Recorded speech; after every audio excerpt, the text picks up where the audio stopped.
नमस्कार, मैं Brajesh Rajput the talk time के इस अंक में आपका बहुत स्वागत करता हूं।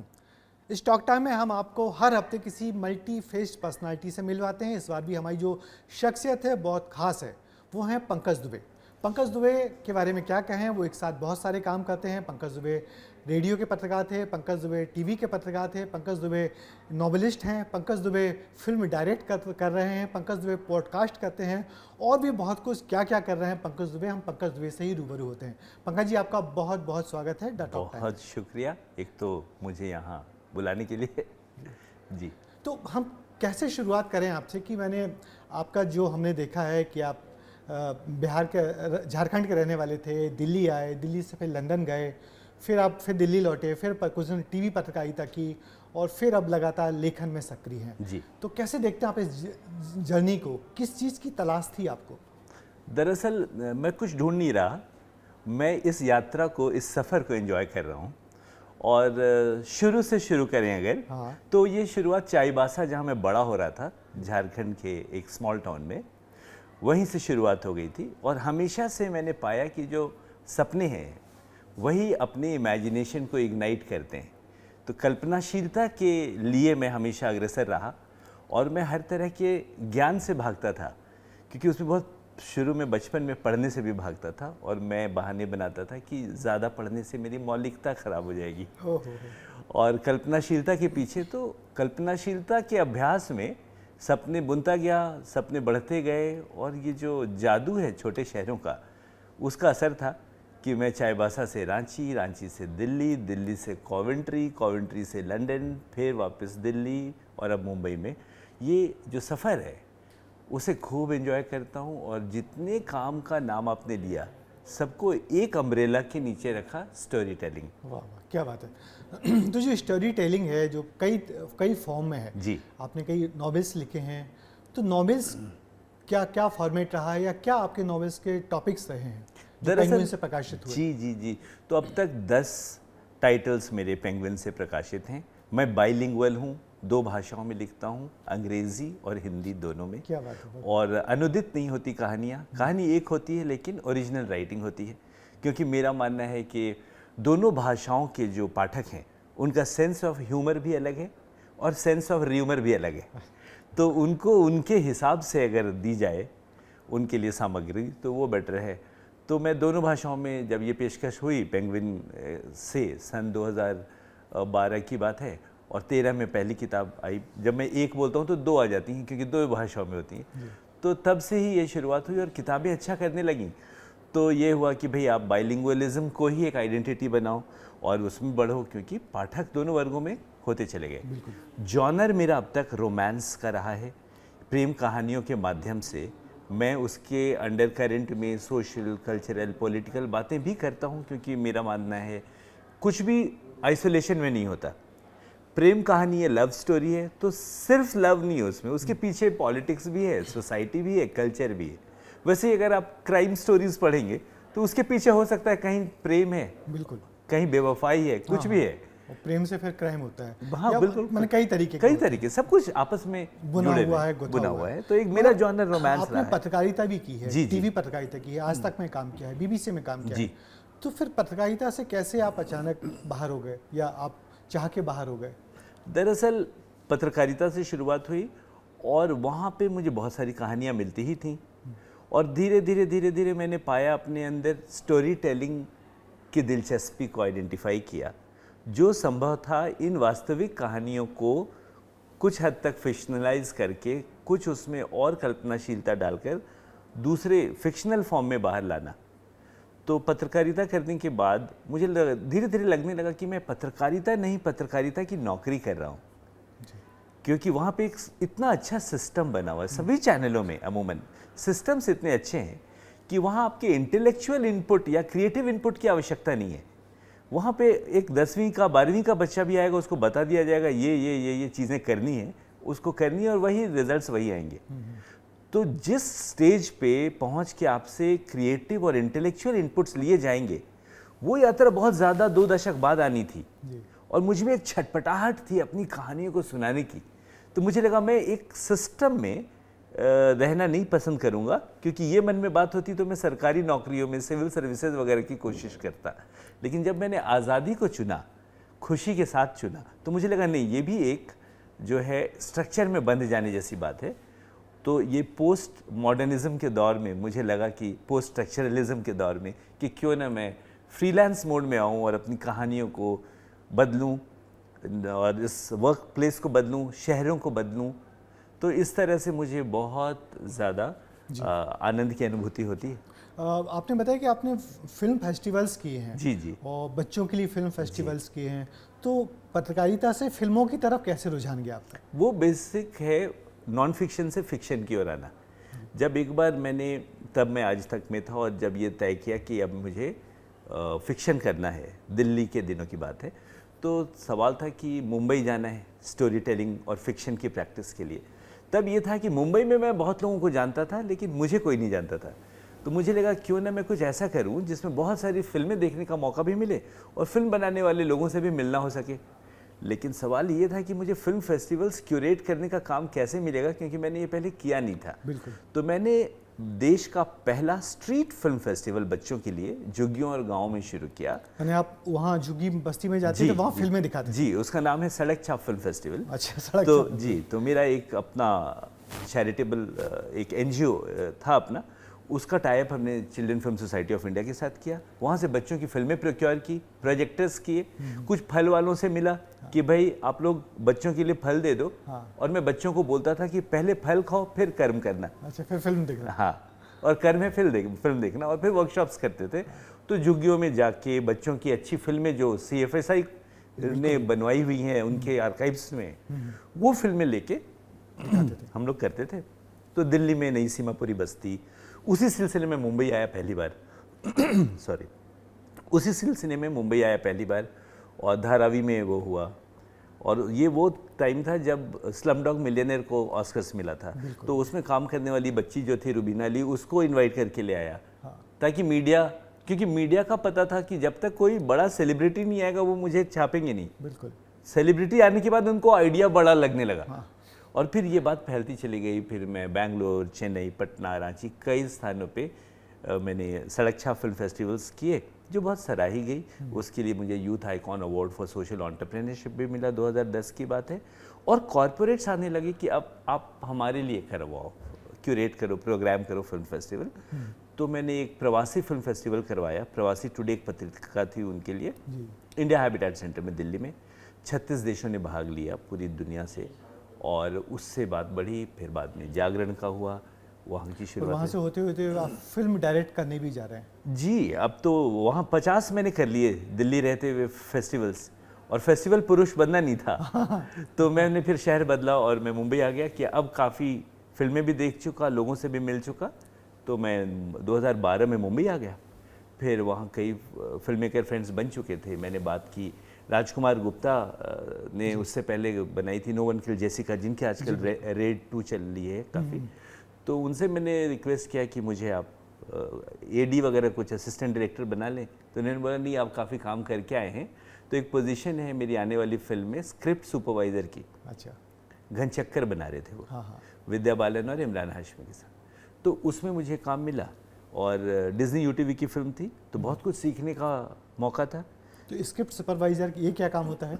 वो उसका काम ये इंश्योर करना होता है कि स्क्रिप्ट के हिसाब से सारी चीज़ें हो रही हैं कि नहीं जब शूट किया जा रहा है मामले को, और कंटिन्यूटी भी देखना, क्योंकि फिल्म मेकिंग की जो प्रक्रिया है वो तो लंबी चलती है, और उसको शूट करने का तरीका भी अलग होता है कि एक ख़ास सेगमेंट है, वो एक साथ लोकेशन वहाँ की मिल रही है तो वो शूट हो जाए। फिर हो सकता है कहानी में उसके बाद का सीन कभी और इंडोर बाद में हो। तो अब उसकी कंटिन्यूटी डायलॉग की हो या कॉस्ट्यूम की हो या हाव भाव की हो, उसकी नोटिंग्स भी करनी होती है। तो स्क्रिप्ट एंड कंटिन्यूटी सुपरवाइज़र एक बड़े बजट की फिल्मों का एक अच्छा खासा काम है। तो वो मिला, और उसमें सीखने का बड़ा मौका है कि, और उन्होंने बोला भाई इसमें ये करोगे तो तुम्हारी क्लास सिर्फ मैं ले पाऊंगा, असिस्टेंट डायरेक्टर बनोगे तो सब लेंगे। तो मुझे ये अच्छा सौदा लगा। लेकिन बड़े बजट की फिल्म थी तो बड़ा बाराती जैसा भी महसूस होता था। तो मुझे लगा एक और फिल्म लड़की वालों की तरफ से कर लूँ। तो मैंने चौरंगा नाम की एक फिल्म की जो इंडिपेंडेंट सिनेमा है, मेरे दोस्त डायरेक्ट करने जा रहे थे, विकास मिश्रा, जिनकी अब अगली फिल्म आने वाली है बयान हुमा कुरैशी के साथ। और तो उसमें मैंने फिर बात की उनके प्रोड्यूसर से, संजय सूरी से। तो उन्होंने बोला भाई हम पे नहीं कर सकते, हम लोग इंडी सिनेमा वाले हैं। तो मैंने बोला आप पे मत करना है, मुझसे मांगना भी मत और कर लेते हैं मिलके। तो वो हो गया। और फिर अब जो आप फिल्म डायरेक्ट करने जा रहे हैं वो क्या है? तो वो एक थ्रिलर है और सोशल सटायर है, और उसकी मूल कहानी लिखी है पुनीत शर्मा है उन्होंने, और मैंने एडिशनल स्क्रीन पे और डायलॉग्स किए। और दरअसल इसके पहले एक शॉर्ट फिल्म डायरेक्ट की मैंने, तो उसका नाम है मराठा मंदिर सिनेमा। उसमें स्वानंद किरकिरे जी और सारिका जी हैं। तो वो फिल्म फेयर के फाइनल पे पहुंची थी और कैन में भी स्क्रीनिंग हुई, मैं गया था। और वैंकूवर में मुझे बेस्ट डेब्यूटेंट डायरेक्टर का अवार्ड भी मिला। तो उसको देखकर एक प्रोड्यूसर हैं, बेक माई केक फिल्म्स नाम की कंपनी है उसके, संदीप लेजल, तो उनका फ़ोन आया कि आपको फीचर फिल्म बनानी है क्या? आपकी शॉर्ट मैंने देखी। मैंने बोला हाँ बिल्कुल बनानी है। तो उन्होंने बोला हमने एक स्क्रिप्ट डेवलप करवाई है, तो क्या आपको अपनी ही मूल कथा पे बनाने का है या आप ओपन है? मैंने बोला अभी तो फिल्म बनानी है, अगर कहानी पसंद आए तो क्यों नहीं। तो बहुत अच्छी कहानी लगी और साथ में मैं जुड़ गया उसकी प्रोसेस से, और वो है।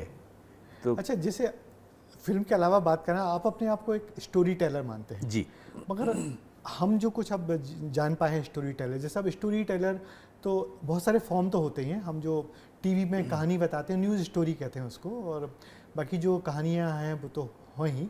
मगर अब हम जिन स्टोरी टेलर को देख रहे हैं, जैसे स्टैंड अप कॉमेडियन टाइप वो खड़े होते हैं, जैसे दिव्य प्रकाश दुबे को हम देखते हैं, स्टोरी कहते हैं, बुनते जाते हैं, कहते जाते हैं, और उसी में से पात्र ढूंढते जाते हैं, निकलते जाते हैं। समझ में नहीं आता कि वो स्टोरी टेलिंग कर रहे हैं, मगर सब लोग मंत्रमुग्ध होकर देखते रहते हैं। तो क्या वैसा प्रोसेस आप करते हैं या वैसा प्रोसेस से कुछ अलग काम है आपका? दरअसल स्टोरी टेलिंग को लेकर मैं कई भ्रम दूर करना चाहता हूँ। दरअसल हमारा देश ही स्टोरी टेलिंग का देश है। कथा वाचन तो यहाँ शुरू से है। बिल्कुल, देश के बनने के पहले से हमारी सभ्यता संस्कृति का हिस्सा है। हम लोग भी बचपन में दादी नानी की कहानियाँ सुनते सुनते बड़े हुए हैं। दोपहर में, अब मेरे पिता इंग्लिश के प्रोफेसर थे, तो इंग्लिश लिटरेचर की कितनी कहानियाँ दोपहर में सुलाते हुए वो गर्मी की छुट्टियों में हमें कंप्लीट वर्क्स ऑफ शेक्सपियर और सारी चीज़ें सुना देते थे।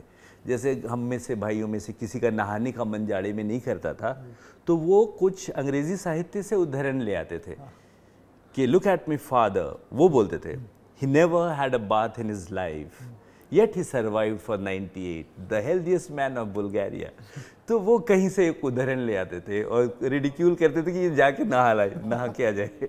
तो वो हमारे परिवार का हिस्सा, और मैं मानता हूँ छोटे शहरों में ये बहुत सकारात्मक किस्सा कल्चर है। जी, हर छोटे शहर हम लोग आपस में किस्से सुनाते हैं। भोपाल में बैठे यहाँ भी पटिया कल्चर है, किस्से कहानी गप्पे ही होती रहती है। जी बिल्कुल।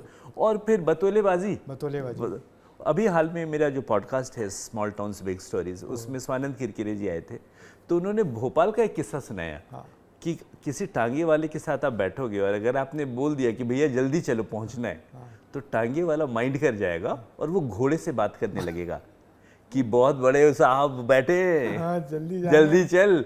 अगर टाइम देर करेगा तो इन अफसर के भी कोई और बड़े अफसर वो जूते से मारेंगे इनको। अब वो इंस्टिगेट भी करता है, आप कुछ बोल नहीं सकते क्योंकि वो तो घोड़े से बात कर रहा है।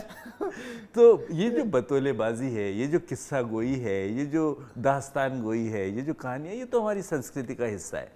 अब क्या है, बहुत अच्छी बात है, इसको अलग अलग फॉर्म में हम सब story tellers, writers, podcasters, film makers, हम लोग लाइव लिटरेचर में लेके आ रहे हैं कि क्यों ना हम इसको सुनाएं। टिकटेड शोज भी हो रहे हैं, लोग आ रहे हैं, देख रहे हैं।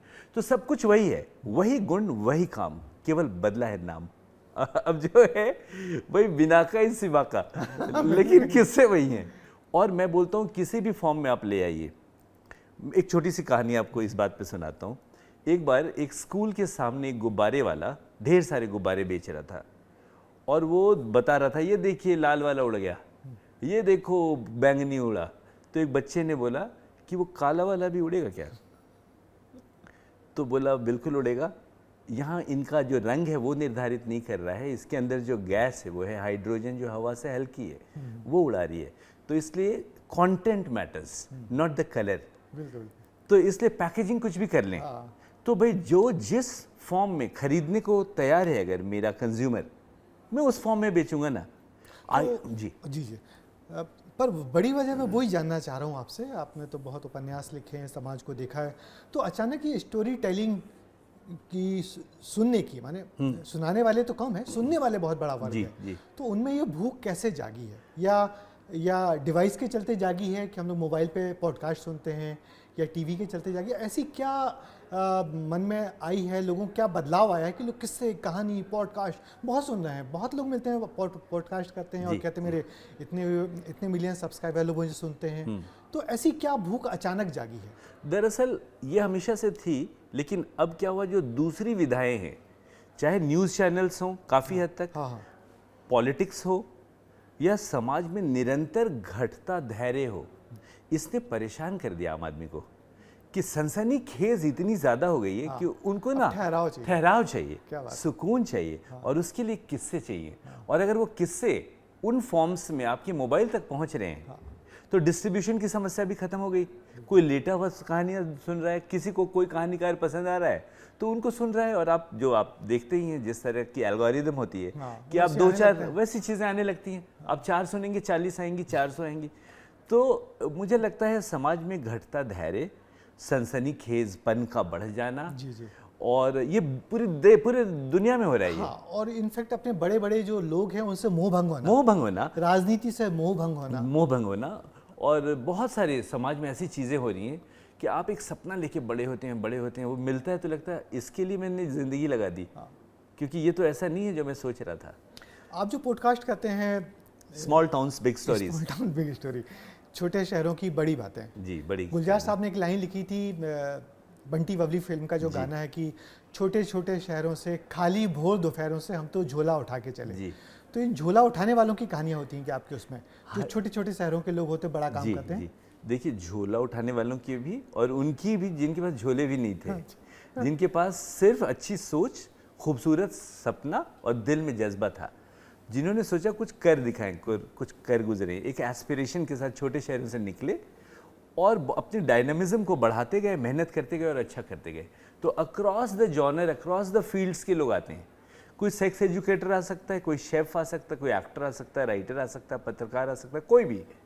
और कोई ऐसा है जो कई चीज़ें कर रहा है साथ में, क्योंकि सपनों को लेकर भी आजकल मैं एक बहुत बातें कर रहा हूँ इसके बारे में, डाइवर्सिफिकेशन ऑफ ड्रीम्स, वो समझना बहुत ज़रूरी है। दरअसल आप 16 साल की आयु में एक सपना देखते हैं, और सपना देखने की वजह क्या है? कहीं से प्रेरणा मिली होगी, और जब आप 26 तक उस सपने का पीछा कर रहे हैं और वो पूरा ऑलमोस्ट होने वाला है, तब तक उसकी रेलेवेंस खत्म हो गई है। दुनिया, समाज, बाजार, ट्रेंड सब बदल गया है और आप ठगे ठगे से महसूस कर रहे हैं। तो मुझे लगता है कि क्योंकि आपके व्यक्तित्व में वैविध्य है, तो आपके सपनों में भी डाइवर्सिटी होनी चाहिए। You should be intelligent enough कि जब जो चीज़ें हो रही हैं और वो अगर आपको खुश रख रही हैं, संतुष्ट रख रही हैं, तो आपको परहेज़ करने की आवश्यकता नहीं है, क्योंकि वैसे भी आप गवर्नमेंट फॉर्मेट में नहीं गए हैं कि 60 की आयु तक वही करेंगे फिर पेंशन लेंगे। जब आप फ्रीलांस मोड में हैं तो आप बहती हवा से हैं, फिर तो आप कर सकते हैं। तो कितना एंजॉय कर रहे हो आप इस सब चीज़ को? क्योंकि आपने बहुत सारी चीज़ें, आमतौर पे जो छोटे शहर के लोग होते हैं, एक छोटी सी नौकरी, अच्छे चैनल में, अच्छी रेडियो में काम करके संतुष्ट हो जाते हो, जिंदगी बिता लेते हैं। मगर आप वो व्यक्ति हो जिसने हमेशा अपना कंफर्ट जोन तोड़ा है और कुछ नया करने की सोची है। तो इसको कितना एंजॉय कर रहे हो? उसकी प्रेरणा कहाँ से मिली? और आप? मुझे नदियों से मिली प्रेरणा। क्या बात है। और रोरो मेरा पसंदीदा नदी है, चाईबासा में है। हाँ। और नदियों से प्रेरणा मिली है, उनके लगातार प्रवाहमान रहने से प्रेरणा मिली है। और मैं एंजॉय करता हूँ उन नदियों को भी जिनको सागर में मिलने में बहुत समय है, क्योंकि उनके सफ़र की जो ड्यूरेशन है भी ज़्यादा है। तो ये सारे छोटे शहरों से होती हुई ये नदियाँ जाती हैं, तो मुझे नदियाँ बहुत प्रेरित करती हैं, तो छोटे शहर बहुत प्रेरित करते हैं। इनफैक्ट मैं अगली किताब नॉन फिक्शन और छोटे शहरों के इर्द गिर्द रखना चाहता हूँ। तो जी। तो कभी ठहराव नहीं आया कि मैं पत्रकार बन जाता, फिर आपने वो जॉनर तोड़ा, फिर आप लेखन में आ गए, उपन्यासकारी बन जाता, फिर आपने उसको तोड़ा, फिल्मकार बन जाता, वो भी, तो या पॉडकास्टर? हाँ, दरअसल मैं मानता हूँ मुझे कुछ भी नहीं बनना है, मुझे बस बचना है। बनना नहीं है, बचना है। जो हूँ वही रहूँ, वही रख पाऊँ खुद को, इसी रवानगी से मीडिया प्रैक्टिस करूँ, स्टोरी टेलिंग करूँ, क्योंकि आइडिया है अपनी कहानियों को मैक्सिमम लोगों तक पहुँचाने का और मैक्सिमम प्यार पाने का। अगर सिर्फ राइटर रहूँगा, उसकी लिमिटेशन है उन लोगों तक जो पढ़ पाते हैं। बिल्कुल।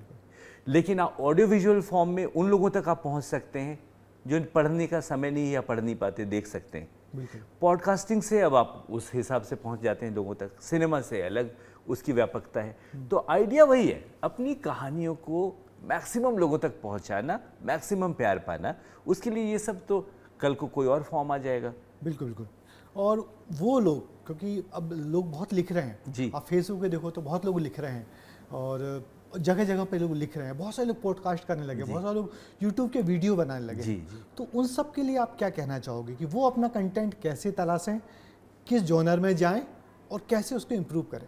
मुझे लगता है सिर्फ 2 वैल्यूज़ को प्रैक्टिस करने की ज़रूरत है। एक ईमानदारी और दूसरी निर्भीकता। अगर आप ईमानदारी से जो सोचते हैं वही कहें, जो महसूस करते हैं वही कहें, वहाँ लाग लपेट चाटुकारिता से बचें, वो करने की हिम्मत है आप में अगर, तो आप अपना मार्क बना लेंगे। लोग चाहते कुछ हैं, करते कुछ हैं, कहते कुछ हैं। ये हम सब लोग आपसी रिश्ते में भी करते हैं, अपने घर परिवार में भी करते हैं। पिता पुत्र से झूठ बोल रहा है, पुत्र अपनी प्रेमिका से झूठ बोल रहा है, लोग मल्टीपल अफेयर्स कर रहे हैं, बता नहीं रहे हैं।